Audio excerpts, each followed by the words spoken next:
Chapter 15. The Sacred Mushroom and the Cross. Mushroom Cosmography. The cult of the mushroom produced its own cosmography. The vulva of some vast primeval fungus split asunder, the lower hemisphere containing the amniotic fluid of creation, the biblical deep, and the upper being forced upwards to make the canopy of heaven. And in the Akkadian version of the myth, it is the creator, phallic god Marduk, womb favorer, who splits the vulva asunder. And in this case, the vulva is seen as the egg of a mighty serpent called Tiamat, the equivalent of the biblical Ti-Hom, subterranean deep, or, as its Sumerian origin implies, womb. It is Tiamat's body which forms in its two parts, heaven and earth. Properly speaking, the serpent in the mushroom physiology is the stem that arises from the vulva to bear aloft the upper half as its expanded head, or, in phallic terms, its glands penis.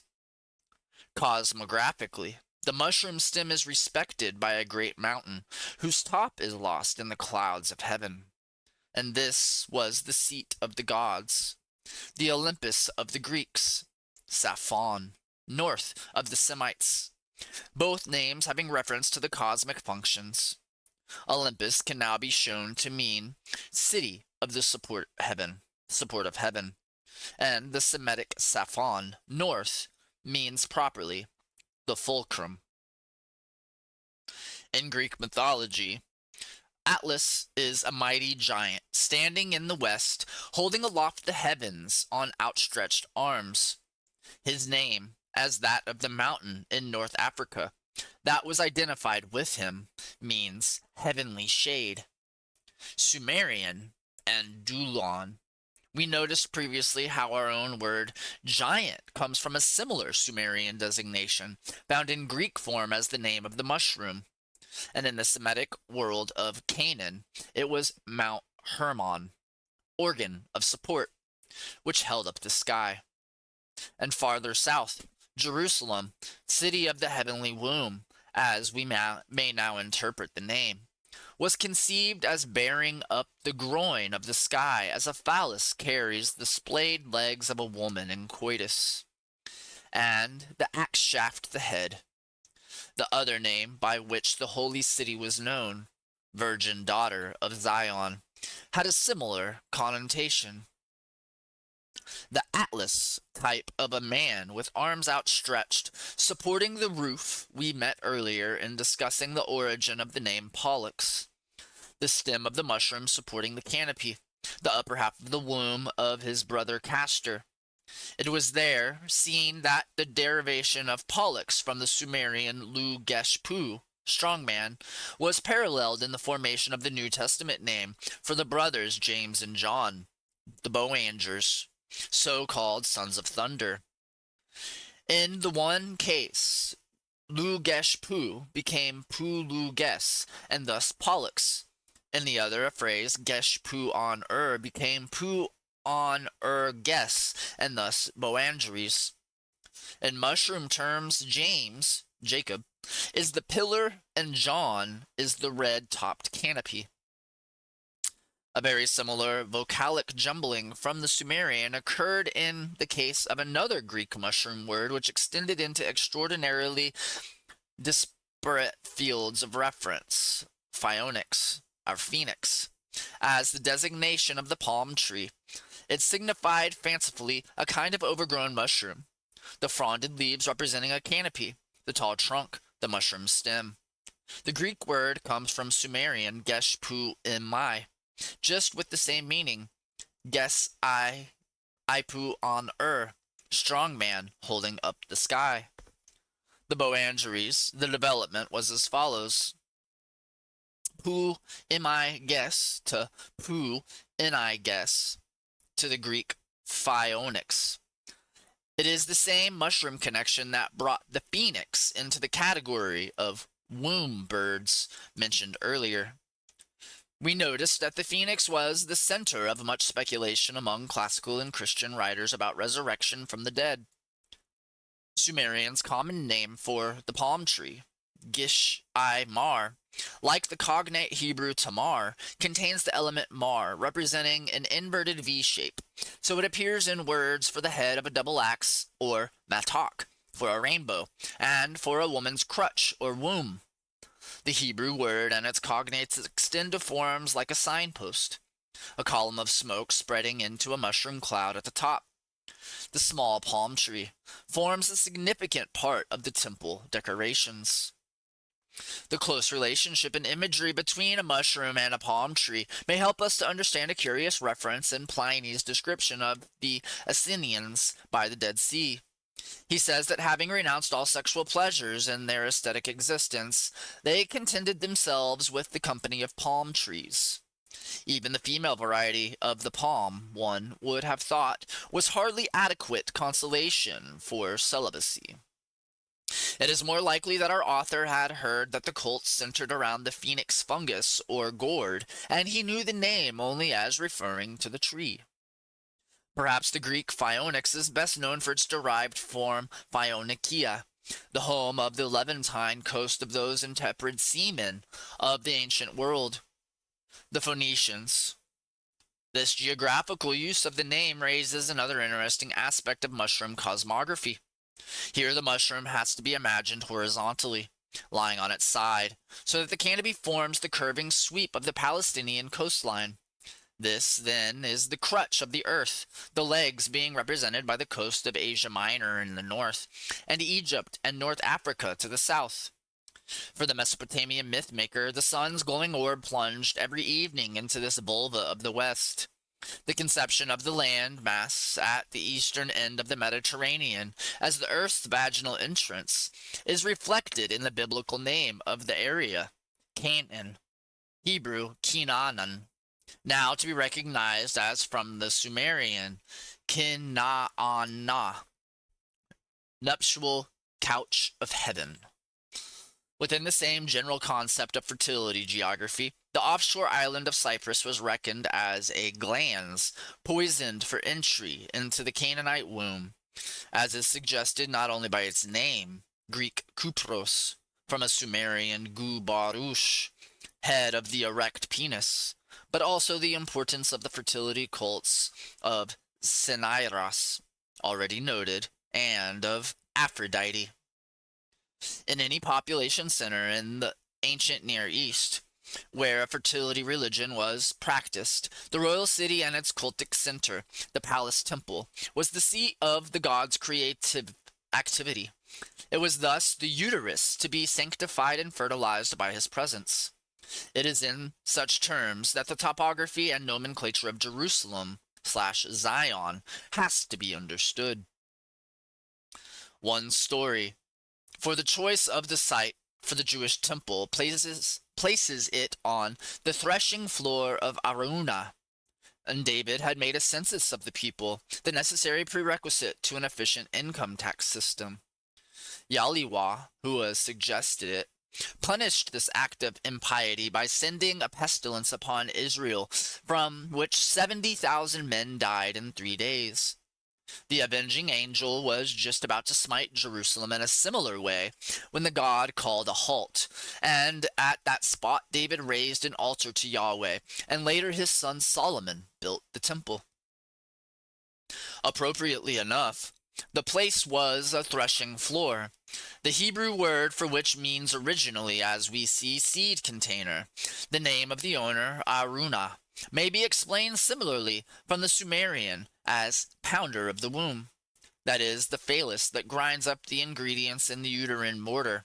So the site of the god's creative activity for the future was the belly of the city, and the eyes of the local religionists, at least of the world.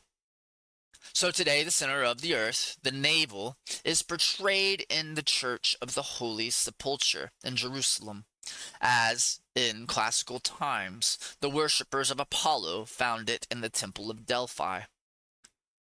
South of the temple area lay the Jebusite stronghold of Zion proper, the Mons Veneris, as it were, of the city. On its southwestern flank was the pool of Siloam, place of washing, where Jesus sent the blind man to wash off the clay poultice he had laid on his eyes.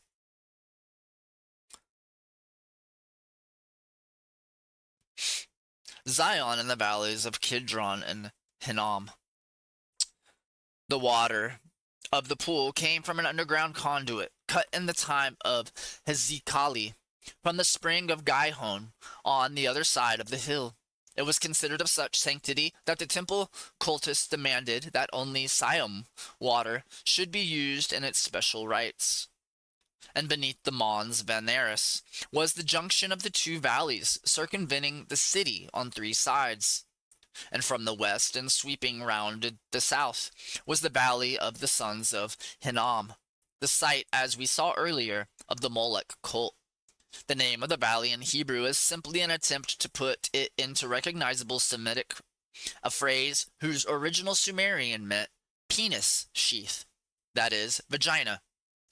Below Zion, the valley combined with another, the Kidron, which cut the city sharply off on the east and separated it from the Mount of Olives. The resultant depression ran down through the desert to the south and east into the Dead Sea basin, the bowels of the earth. This gorge was the original Valley of the Shadow of Death, as its Hebrew designation, Salmaweth, is wrongly translated in Psalm 23 and elsewhere. The real meaning of the original Sumerian, Sila Mud, means rather the opposite, way of birth, that is, birth canal. Now the point of Molech having his sperm dedication ceremonies here is clearly seen. So also can be appreciated the psalmist's concern that his shepherd God Yahweh should guide him by rod and staff through the valley, that he should fear no evil, as a baby's fragile body needs the firm but gentle hand of the midwife as it is pressed into life through the vagina. So the religious mystic needed to put his hand in his God's as he passed through the experience of rebirth. The Arabs call the valley the Wadi of Fire. It is well named. Not only does the summer sun raise the temperature within its gorges to almost unbearable heights, but at its lower end it debouches onto the Dead Sea, the nearest point on the world's surface to the generative furnaces of Mother Earth's womb. And later theologians associated this heat to which the soul returned for purging and rebirth with retributive punishment for sins committed. So, the Valley of the Sons of Hinnom, or Gehenna, as it became known, was identified with hellfire, which had little to do with the original fertility concept. Reverting once more to the vertical aspect of mushroom cosmography, we have a good example in the Old Testament myth of Jacob and his ladder. And Jacob came to a certain place and stayed there that night, because the sun had set. And taking one of the stones of the place, he put it under his head and lay down in that place to sleep. And he dreamt there was a ladder set up on earth, and the top of it reached to heaven. And behold, the angels of God were descending on it. Then Jacob awoke from his sleep, and said, Surely Yahweh is in this place, and I did not know it. And he was afraid, and said, How awesome is this place! This is none other than the house of God, and this is the gate of heaven. And Jacob's name means pillar, properly standing stone. In Sumerian, Gub. His equivalent to the twin mythology of classical word is Pollux, the mighty man supporting heaven. The New Testament, he is represented by James, one of the Boner, guess, brothers, and a pillar of the church. In mushroom terms, Jacob is the stem of the fungus. His red-skinned brother Esau is the scarlet canopy of the Amanita muscaria.